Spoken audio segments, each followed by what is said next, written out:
Unit 3, Topic-Based Writing, August 5th. Basic Sample.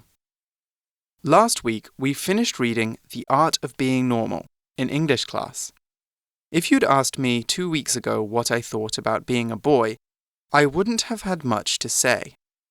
Since reading the book, though, I have been thinking more about gender. It made me wonder how my life would have been different if I'd been born a girl. I expect that I'd probably be closer to my sisters if I were a girl.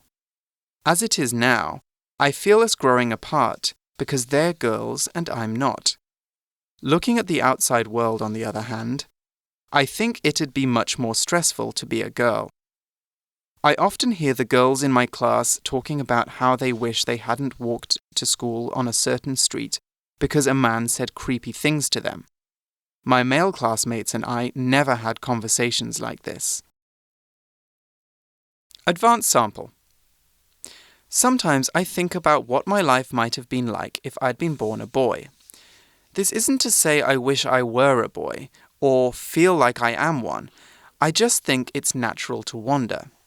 Not only would I be different physically, with a larger body and greater strength, but I think my interests, personality, and people's treatment of me would also be markedly different.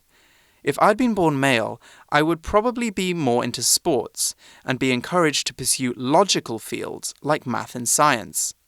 I'd be less likely to do things like cross my legs or spend a long time on my appearance. It seems that boys don't have as much pressure to look attractive as girls do. What's more, their choices are questioned less often, and their opinions are taken more seriously. That level of freedom and respect is truly enviable. On the one hand, there are many ways in which boys are limited that I, as a girl, am not. Had I been raised male, I'd likely have been taught to suppress my emotions and act tough when things got hard. I might be ridiculed or scorned for doing things like wearing makeup or for having a female partner who makes more money than me. Being forced to act manly can really be hard on some boys, just as expectations of being feminine and pretty cause hardship for some girls. To me, they reflect two sides of the same problem of gender inequality.